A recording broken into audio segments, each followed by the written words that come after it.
I find problems like these are so difficult, not because they're actually hard to solve, but because they're hard to remember how to solve. So when you look at a problem like this and you think, I don't know what to do. Um, Essentially, you're going to take these and separate them. You're going to say, well, if x plus 2 is 0, what would the answer be for x? And if x plus 5 is 0, what would the answer be for x? Well, I could subtract 2 and get x is negative 2, or I could subtract 5 and get x is negative 5, right?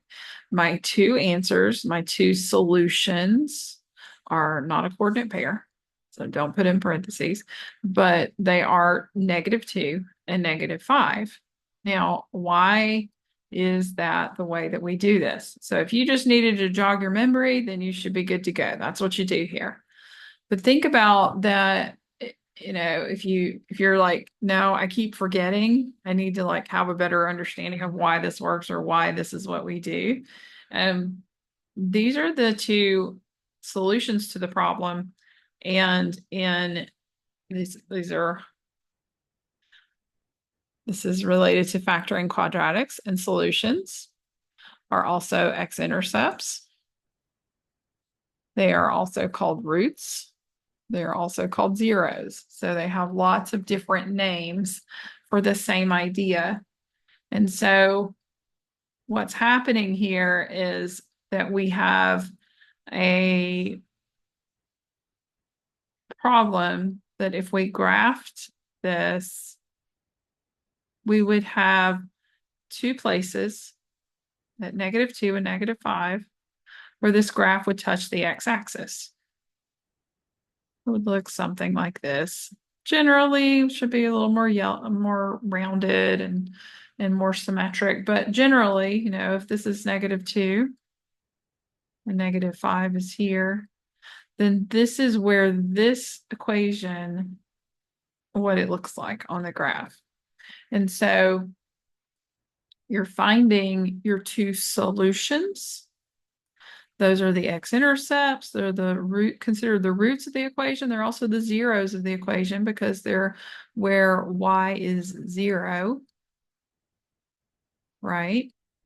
Um, and so if I'm looking at this and I want to know how could this equation be 0? Let's do it a third way. Let's think of this in another way. I see this and I'm not gonna try to remember any kind of little gimmicky thing. I'm just gonna think, what would make this true? What would make this equation equal 0? What values of x would make this 0? Well, how do you multiply something and get 0? Something times something equals 0.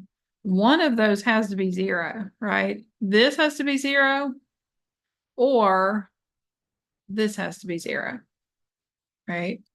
So this parentheses, for this to equal 0, what would x have to be? What plus 2 is 0? Negative 2.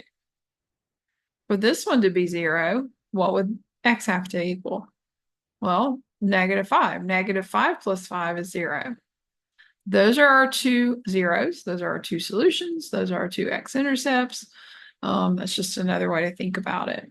So that's sort of bugging you because you feel like it doesn't work out exactly. Let me do this again.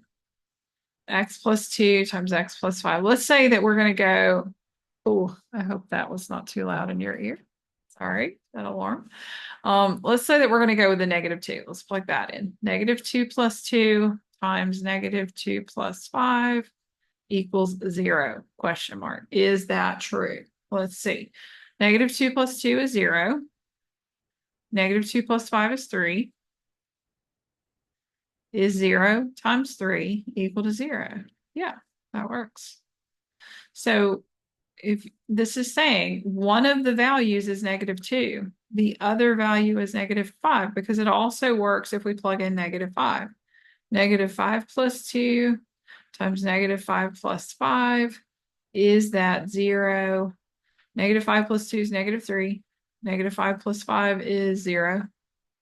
And negative 3 times 0 is 0. Yeah, it works. All right. I hope that helps. This is something that I see over and over that students really struggle with, like not solving for X necessarily, but just knowing how to solve it, like how to structure it, how does it get started. That first step really is the hardest in this case. All right. I hope that helps. I'll see you next time.